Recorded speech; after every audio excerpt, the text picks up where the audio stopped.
Technology and information science के semester 3 के जो है subject information system and services के बारे में, उसके first unit information, definition, needs, purpose and importance के बारे में बताऊंगी। पहले तो हम ये जान लें कि इंफॉर्मेशन सिस्टम एंड सर्विसेज का मतलब क्या है। इंफॉर्मेशन सिस्टम सूचना तंत्र, ऐसा तंत्र जहाँ से सूचनाएं हमें मिलती हैं, प्राप्त होती हैं, सूचनाएं जनरेट होती हैं और लोगों को प्रोवाइड कराई जाती हैं, सूचना तंत्र कहलाता है। एवं सेवाएं, इन्हीं सूचना तंत्र के द्वारा प्रोवाइड कराई जाने वाली जो भी सेवाएं हैं उनके विषय में ही हम इस सब्जेक्ट में चर्चा करेंगे। पहला यूनिट हमारा है इंफॉर्मेशन, सूचना। सूचना क्या है, इसके विषय में बताते हुए सूचना एक प्रकार का तथ्य है, एक विचार है। सूचना जो है, मनुष्य एक सामाजिक प्राणी है। सामाजिक प्राणी होने के साथ साथ मनुष्य में जो चेतना शक्ति होती है, चेतना शक्ति होने के कारण मनुष्य के मस्तिष्क में, व्यक्ति के मस्तिष्क में समय समय पर नए नए विचार उत्पन्न होते हैं और इन्हीं नए नए उत्पन्न विचारों को ही हम सूचना की संज्ञा देते हैं। यही सूचना है। सूचना किसी के द्वारा बताई गई बात, तथ्य, कथन या फिर समाचार के न्यायिक निर्णय, आंकड़े, इन सभी से संबंधित हो सकती है। परिभाषाओं में पहली ये कि बीकर के अनुसार जो है, किसी विषय से संबंधित तथ्य को हम सूचना कहते हैं। किसी विषय से संबंधित तथ्य, किसी विषय से संबंधित अगर कोई जानकारी दी जा रही है, किसी सब्जेक्ट के बारे में आगे कोई नॉलेज बताया जा रहा है, तो ऐसी सूचना, ऐसे तथ्यों को हम सूचना कहते हैं। सूचना हाफमैन के अनुसार, डेफिनेशन में ही दूसरी डेफिनेशन है हाफमैन के अनुसार कि सूचना वक्तव्यों, तथ्यों एवं आकृतियों का संकलन होता है। वक्तव्यों, बताई गई बात, तथ्यों, उनसे निकला हुआ निष्कर्ष और आकृतियों, कोई इस तरीके की कोई आकृति, आंकड़े हैं, उनका एक संकलन, एक समूह अगर तैयार होता है तो ऐसे चीज को हम सूचना की संज्ञा दे देते हैं। फिर बेकिंग के अनुसार, सूचना वह होती है, बेकिंग के अनुसार है कि सूचना वह होती है जिसमें आकार को परिवर्तित करने की क्षमता होती है। सूचनाओं से है क्या कि सूचनाओं से आकार में भी परिवर्तन किया जा सकता है। फिर जे.एच. सेरा ने, फिर आगे हम लोग सूचना क्या होती है क्लियर हो गया, डेफिनेशंस। उसके बाद क्या प्रकार है, J H. Sera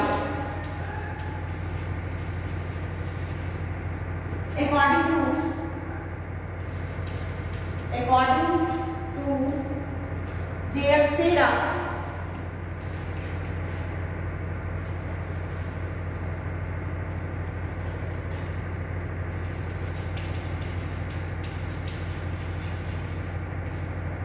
types of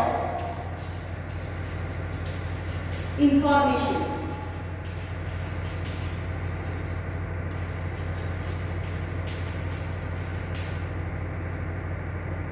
types of information में आपकी जो प्रकार है, सूचना का जो प्रकार है, उसमें पहली सूचना है प्रत्यात्मक सूचना।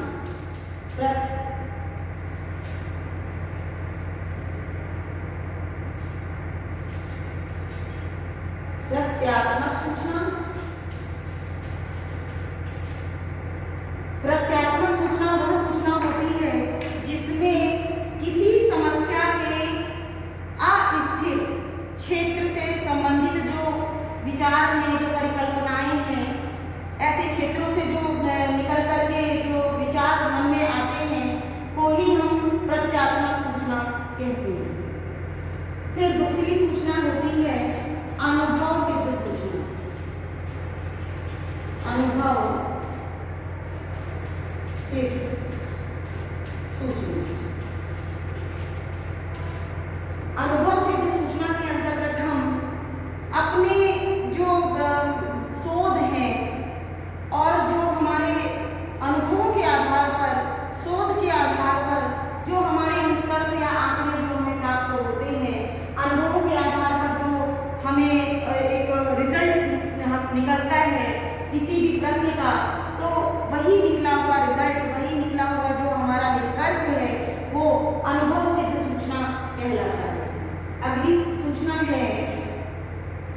सूचना आपकी है कार्य विधिक सूचना। कार्य विधिक सूचना। कार्य विधिक सूचना के अंतर्गत हम सूचना को एक विधि रूप में, विधिवत रूप में, एक विधि का मतलब एक क्रमबद्ध तरीके से एक कार्य प्रणाली तैयार करने के बाद जो हम निष्कर्ष पर पहुंचते हैं, ऐसे प्राप्त आंकड़ों को हम कार्य विधिक सूचना के अंतर्गत रखते हैं, जिसमें कार्य को विधिपूर्ण तरीके से किया जाता है। ये हमारी तीसरी सूचना है। चौथी सूचना हमारी कहलाती है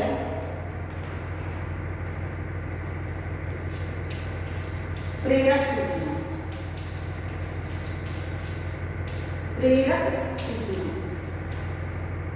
प्रेरक सूचना वह होती है जिससे कि हमें चीजों से प्रेरणा मिलती हो, प्रेरित किया जाता हो, प्रेरक सूचना कहलाती है। उसके लिए, प्रेरक सूचना के लिए एक तो जरूरी है खुद स्वयं का होना और दूसरा वहाँ का वातावरण।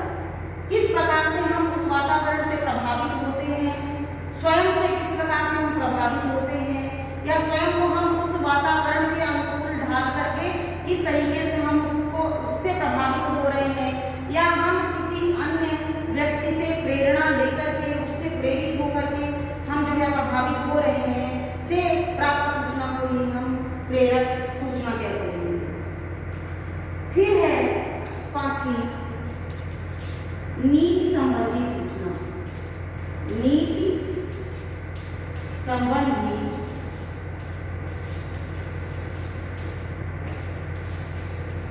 सूचना।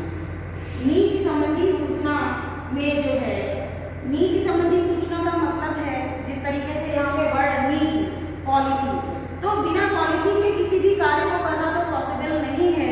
उसी प्रकार से जब हम कोई नई सूचना, कोई नया प्रस्ताव जब जो हमें मिलता है, वो क्या है कि किसी नीति से ही रिलेटेड होता है। तो हर एक कार्य को करने के लिए एक नीति निर्धारण करनी पड़ती है, और उस नीति निर्धारण से संबंधित जो जिस कार्य प्रणाली में हम उस नीति को एडजस्ट कर रहे हैं, तो उससे संबंधित, उससे प्राप्त जो विचार, तथ्य, आंकड़े हैं जो प्राप्त होते हैं, ऐसी सूचना को हम नीति संबंधी सूचना कहते हैं।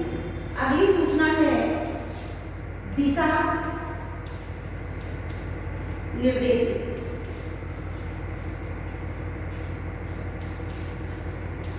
दिशा निर्देशित सूचना।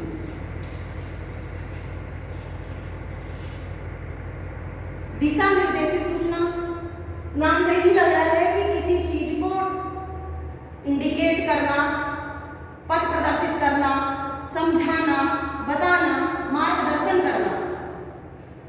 ऐसी सूचनाएं जो हमें किसी कार्य को करने के लिए पथ प्रदर्शक का कार्य करती हैं, ऐसी सूचना को हम दिशा संबंधी या दिशा निर्देशित सूचना कहते हैं।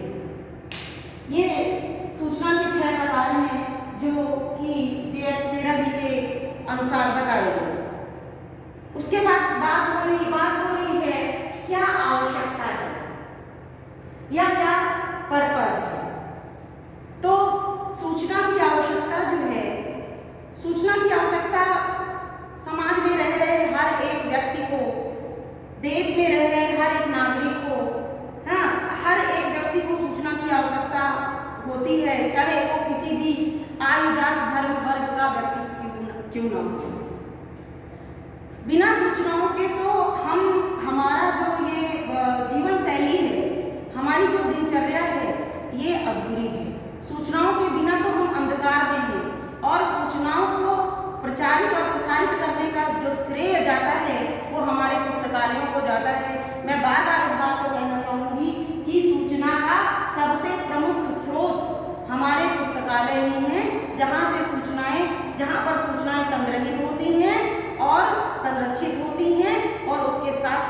उनका प्रचार और प्रसार भी किया जाता है और समय पर पढ़ने पर जो है वो एक मार्गदर्शक का काम करते हैं और क्या है जन जन तक उन सूचनाओं को प्रचारित करने के बाद देश में जनता में जो है जागरूकता व्याप्त कराते हैं हमारे पुस्तकालय।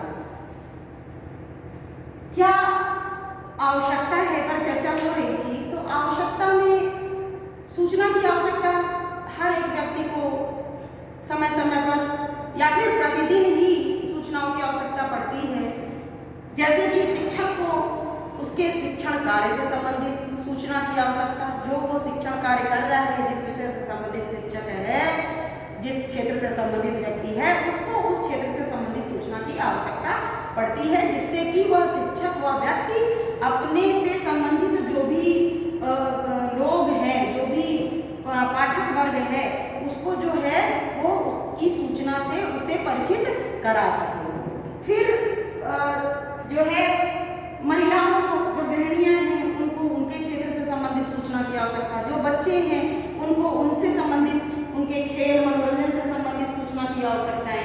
हमारे जो पॉलिटिशियंस हैं, जो राजनेता हैं, तो उनको क्या है पॉलिटिक्स से रिलेटेड सूचना की आवश्यकता। हमारे जो बिजनेसमैन हैं उनको व्यापार से संबंधित और जो अन्य चीज़ें हैं, अन्य क्षेत्र हैं, उनसे संबंधित सूचना की आवश्यकता होती है। और जो हमारा मेन जो बिंदु है, हमारे जो उपयोगकर्ता हैं, हमारे जो पाठक हैं, उनके लिए जो उनके शिक्षण नहीं बोलेंगे, उनका जो उनके संबंधित जो उनका पाठ्यक्रम है उससे संबंधित उनको सूचना की आवश्यकता होती है। और इसी प्रकार से जो है हम बता सकते हैं कि सूचना क्या है, क्या उसकी परिभाषा है, क्या उसकी उपयोगिता है, क्या उसके उद्देश्य हैं और क्या उसका महत्व है। तो उसका महत्व जो है, सूचना का महत्व तो हम ऐसे ही जान सकते हैं कि जनरल वे में देखा जाए तो बिना सूचना के तो अब आज की डेट में तो जीवन असंभव है। तो इसलिए सूचना हमारे लिए अति महत्वपूर्ण है और समाज के लिए, समाज को आगे पहुंचाने के लिए, जो जीवन स्तर है, हमारा जो जीवन स्तर है, उस जीवन स्तर को ऊंचा बनाने के लिए और चीज़ों को सूचनाएं जो है और अच्छी तरीके से सूचनाएं मिलने के बाद क्या होता है, व्यक्ति बौद्धिक रूप से, बौद्धिक क्षमता में भी उसकी बढ़ोतरी होती है और वह समाज में अपनी एक अलग पहचान बनाता है। इसलिए सूचना हम सभी के लिए जीवन में अपना एक अलग महत्व रखती है। बिना सूचना के हमारा जीवन असंभव है। और सिर्फ इस यूनिट में इतना ही। Thank you.